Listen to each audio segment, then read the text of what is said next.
پاکستان د پاره یو بوره خبر دا چې د انګلند کلاړین بعد پی اس ال د پاره راځي او انګلند کرکټ بورډ په خپل کلاړینو باندې پابندي دا ولګوله چې هغه به پی اس ال چې کوم را روان پی اس ال دی هغه به نه جوائن کوي د انګلند د طرف نه په خپل کلاړینو باندې دغه پابندي لګیدلې دا اوس زیاتره خلکو کوېسچن دا رایز کیږي په دې کې چې آیا دا د موجوده حالاتو د وجې د انګلند کلاړین پاکستان ته نه راځي یا د پاکستان د حالاتو د وجې هغوی باندې پابندي ولګېدله یا د سکیورټي ایشو ده چې د انګلند کوم کلاړین دي هغه پاکستان ته نشي راتللی او هغه پاکستان کې د پی اس ال چې کوم را روان دی په دې کې پارټیسیپیټ نشي کولی نو د دې د وجې د انګلند چې کوم بورډ دی په خپلو کلاړینو باندې پابندي ولګوله خو داسې هېڅ قسم خبره نشته دی اصل کې بوره خبر دی د پاکستان دپاره ځکه چې کلاړین د پی اس ال کې د انګلند نه موجود د بهر ملکونو نه موجود نو هغه پی اس ال مزه هغه شانته کې بالکل نه الریډي خو څنګه چې د پاکستان کلاړین په آی پی ال باندې بین دي او څنګه چې د انډیا کلاړین په پی اس ال باندې بین دي نو د دې د وجې هغه مسله لږه شانته کېده او هغه مزه نشته دی په کرکټ کې خو چونکې دلته کې بیا قصه چې کله د انګلند راشي چې د انګلند کلاړین هم دا ځل کې بین کړی شو په پی اس ال باندې دغه پی اس ال مزه څه نه څه نوره هم ډېره زیاته کمه شوه اصل کې ریزن او وجه دا ده چې د انګلند را روان وخت یعنې په کوم ټایم کې چې د پی اس ال کېدو والا دی پاکستان کې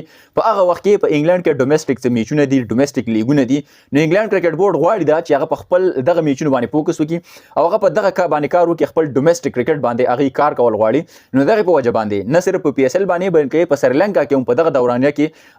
څه لیګ شروع کېدو والا دی سریلنکا چې کوم لیګ دی نو په هغې باندې هم دوی خپل کلاړین بین کړي دي او هلته کې د تلو هغې ته بالکل اجازت نشته دی انګلند کرکټ بورډ غواړي دا چې دوی په خپل ډومېسټک گیم باندې په خپل ډومېسټک لوبه باندې خپل فوکس وکړي نو دا به ټول نه ډېره زیاته بهتره خبرې دي په ایډیشن کې نورې هم ډېرې زیاتې خبرې دي خو مین ریزن او مین وجه همدغه ده چې پی اس ال کې به د انګلند څه قسمه کلاړین موجود نه وي خپله رایه را څرګنده کړئ شامله کړئ چې آیا د انګلند کلاړین د پی اس ال کې دا ځل موجود نه وي نو د پی اس ال به څه مزه وي او که نه هغه را څرګنده کړئ شامله کړئ انشاءالله ملاویږي نوې ویډیو کې تر هغه دمه ما هم یا طارق شاد راکړي اجازت د الله په امان